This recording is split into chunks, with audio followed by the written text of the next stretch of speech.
Qalb ko'zi charog'on ochilgan nur yuzligim. Men seni asli mehmon sanalgan shu dunyoda ham baxtli qilishga harakat qilaman. Chunki sen Alloh bergan omonatimsan. Assalomu alaykum va rahmatullohi taolo va barakatuh. Birinchi bob. Nikoh nima va nega muhim? Nikoh bu ikki insonning faqat bir-biri bilan yashashi emas.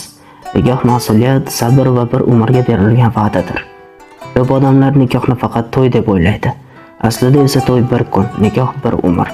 Islomda nikoh gunohdan saqlaydi, qalbga xotirjamlik beradi, oila degan muqaddas muhitni yaratadi. Nikohsiz sevgi vaqtinchalik bo'lishi mumkin, nikoh bilan bo'lgan sevgi esa baraka topadi. Baxtli oila tasodifan bo'lmaydi.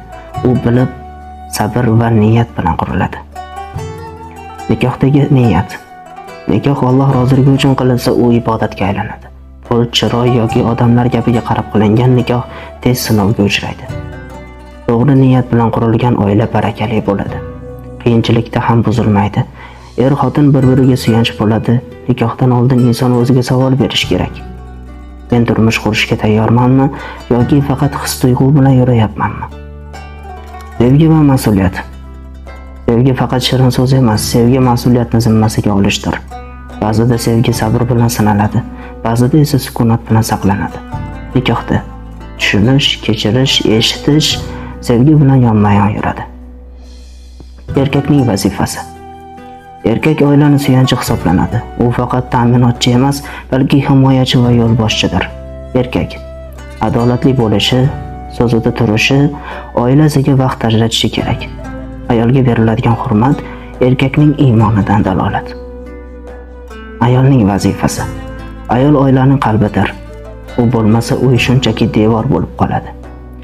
Ayol mehr bilan, hurmat bilan, donolik bilan oilani mustahkamlaydi. Ayolning sabri va duosi ko'p muammolarga yengadi. Sabrlilik va baxtli oila siri. Nikohda sabr eng katta quroldir. Chunki har bir oila sinov bilan mustahkamlanadi. Baxtli oila degani muammosiz oila degani emas. Baxtli oila muammoni birga yengiladigan oiladir. Er-xotin bir-biriga kamchiligini emas, bir-birining niyatini ko'ra olsa, oila mustahkam bo'ladi. Sabr, duo va hurmat mana shu 3 narsa nikohni saqlab qoladi.